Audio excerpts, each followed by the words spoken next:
اعوذ باللہ من الشیطان الرجیم بسم اللہ الرحمن الرحیم الحمدللہ رب العالمین وبہ نستعین وہو خیر المعین نحمدہ ونصلی علی رسولہ الکریم وآلہ الطیبین الطاہرین المعصومین اما بعد قال اللہ تبارک و تعالی فی القرآن یا ایھا الذین آمنوا کتب علیکم الصیام کما کتب علی الذین من قبلکم لعلکم تتقون۔ عزیز دوستو، جیسا کہ آپ جانتے ہیں کہ ماہ مبارک کی ابتدا ہے اور یہ وہ مہینہ ہے کہ جو رحمتوں، برکتوں، مغفرت اور عظمت والا مہینہ ہے اور عزت والا مہینہ ہے کہ جس کے دن باقی مہینوں کے دنوں سے افضل ہے۔ یہ وہ مہینہ ہے جو باقی مہینوں سے افضل ہے، اور یہ وہ مہینہ ہے کہ جس کی ساعتیں باقی مہینوں کی ساعتوں سے افضل ہیں۔ یہ وہ مہینہ ہے کہ پاک پیغمبر صلی اللہ علیہ وسلم نے جس مہینے کی عزت اور عظمت کو بیان کیا ہے کہ جو بہار قرآن کا مہینہ ہے۔ عزیز دوستو، یہ وہ مہینہ ہے کہ جس مہینے کی ساعتیں انسان کے لیے افضل ہیں، باقی مہینوں سے افضل ہیں، اور جس مہینے میں روزہ دار کی سانسیں جو ہیں وہ تسبیح کا درجہ رکھتی ہیں، اور اس مہینے میں جو روزہ دار کی نیند ہے وہ عبادت کا درجہ رکھتی ہے۔ مسلمان اس مہینے میں روزہ رکھتے ہیں، اور روزہ صرف بھوک اور پیاس برداشت کرنا نہیں ہے، صرف بھوکا رہنا اور پیاسا رہنا نہیں ہے، بلکہ روزہ انسان کو سکھاتا ہے کہ یہ ایک مشق ہے نیک اعمال کرنے کی اور برے اعمال سے بچنے کی۔ یہ ایک مشق ہے کہ جو انسان 30 دن تک مسلسل بھوک بھی برداشت کرتا ہے، پیاس بھی برداشت کرتا ہے، اسی طرح وہ روزہ دار انسان جو ہے، جس طرح پیاس اس کو لگی ہوتی ہے مگر پیاس لگنے کے باوجود وہ پانی پینے سے اجتناب کرتا ہے، جس طرح اس کو بھوک لگتی ہے مگر وہ کھانا کھانے سے اجتناب کرتا ہے، اسی طرح جب اسے کسی برائی کی خواہش ہوتی ہے، جب نفس لوامہ جو ہے، جو انسان کا نفس ہے، جو انسان کی خواہشات ہیں، جو اس کو کسی برائی کی طرف ابھارتی ہیں، کسی برے کام کی طرف اس کو آمادہ کرتی ہیں، تو بالکل اسی طرح جیسا کہ وہ پانی سے اجتناب کرتا ہے، اسی طرح برائی سے بھی اجتناب کرتا ہے، ہر غلط کام سے بھی اجتناب کرتا ہے، تمام محرمات سے اجتناب کرتا ہے، حتیٰ کہ وہ مکروہات سے بھی اجتناب کرتا ہے تاکہ اس کی جو عبادت ہے اس میں خلل نہ آئے۔ تو یہ ایک انسان کی مشق ہے جو اللہ تعالیٰ نے ہم پر روزے فرض کیے ہیں۔ یہ صرف ایسا نہیں ہے کہ ہم پر فرض کیے ہیں، آخری امت پر فرض ہیں، بلکہ اس سے پہلے بھی قرآن مجید کا ارشاد ہے،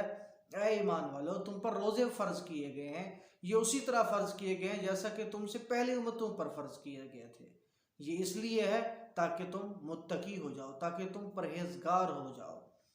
تو ایسا نہیں ہے کہ یہ جو روزے ہیں یہ اللہ تعالیٰ کی فقط عبادت ہے اور ہماری اس عبادت سے اللہ تعالیٰ کو کوئی فائدہ پہنچتا ہے، بلکہ یہ جو روزے ہیں، یہ جو عبادات ہیں، چاہے جتنی بھی عبادات ہیں یا جتنے بھی احکامات خداوندی ہیں، یہ تمام احکامات خداوندی اللہ تعالیٰ نے جو انسان پر عائد کیے ہیں، یہ انسان کی بہتری کے لیے ہیں،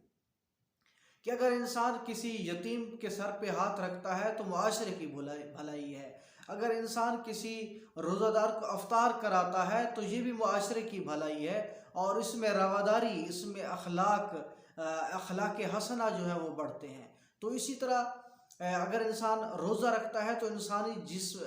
جسم جو ہے وہ اس کا تقاضا کرتا ہے، اس لیے اللہ تعالیٰ نے سال میں 1 مہینہ روزے رکھنے کا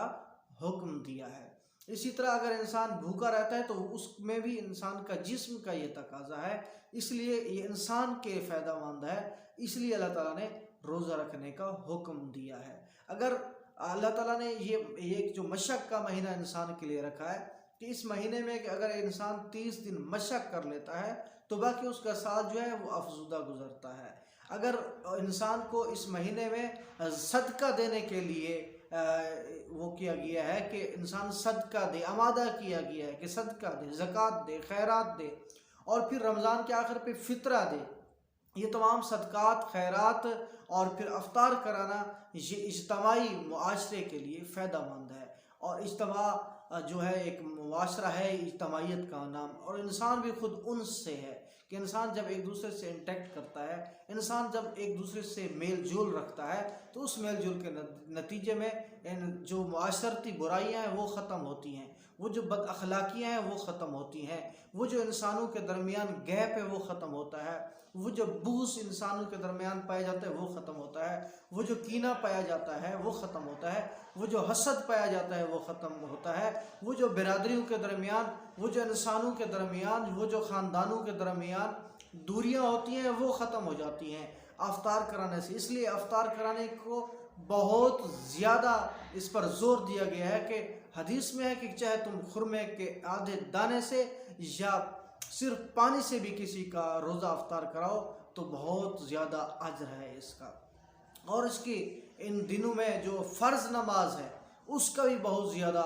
ذکر کیا گیا ہے، اس کا بھی بہت زیادہ فضیلت ہے۔ اگر کوئی انسان صرف فرض نمازیں بھی پڑھتا ہے تو اس کو 70 نمازوں سے زیادہ اس کو ثواب اور اجر ملتا ہے۔ تو امید ہے کہ اس مہینے میں جو بہار قرآن کا مہینہ ہے، جس میں زیادہ سے زیادہ تلاوت قرآن کا حکم دیا گیا ہے، جس میں زیادہ سے زیادہ نیکیاں کرنے کا حکم دیا گیا ہے، اس مہینے میں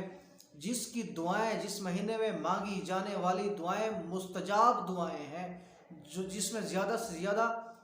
ذکر کرنے کا حکم دیا گیا ہے، جس میں کہا گیا ہے کہ آپ اپنی پشت کو جو گناہوں سے اٹی ہوئی ہے، جو گناہوں سے بھری ہوئی ہے، اس پشت کو سجدوں کے طول سے اس وزن کو آپ کم کرو۔ تو اللہ تعالیٰ کے ان احکامات کی بدولت انسانیت کی فلاح ہے، انسانیت کی بہبود ہے، انسانیت کی ترقی ہے۔ اور ہم مل کے اس مہینے میں ایک دوسرے کے لیے دعائیں مانگیں، ایک دوسرے کی بخشش کے لیے دعائیں مانگیں، انسانیت کے لیے دعائیں مانگیں۔ سب سے بڑھ کر یہاں پہ کوئی تفریق نہیں ہے کہ کوئی مسلمان ہو اس کی خدمت کریں یا چاہے کوئی غیر مسلم ہو، اپنے اخلاق کے ذریعے، اپنے اعمال کے ذریعے دوسروں کو ایک پیغام پہنچائیں کہ پروردگار عالم نے ہمیں اس مہینے میں کیا حکم دیا ہے اور کتنی محبتوں والا، کتنی عظمتوں والا، اور یقیناً یہ جو ہے ہمارے لیے، جو مجھ جیسے گناہگار شخص ہیں، ایک بخشش والا مہینہ ہے۔ اپنے والدین کے لیے، اپنے مرحومین کے لیے، اپنے اعزاء و اقربا کے لیے دعائیں مانگیں اور ان کی اور اپنی مغفرت کی دعائیں کریں، اور مجھ جیسے گناہگار کی بھی مغفرت کی دعا کریں۔ تو امید ہے اس مہینے میں میرے دوستو آپ اپنی دعا میں مجھے بھی یاد رکھیں گے، تنگ دست مسلمانوں کو بھی یاد رکھیں گے، اور اپنے ارد گرد عزیز اقربا، یتیم، بیوائیں سب کو یاد رکھیں گے، اور جو ان کے حقوق ہیں وہ ادا کرنے کی کوشش کریں گے، اور اس مہینے کی عظمتوں سے، اس مہینے کی برکتوں سے زیادہ مستفید ہوں گے۔ اللہ آپ کا حامی و ناصر۔ والسلام علیکم ورحمۃ اللہ وبرکاتہ۔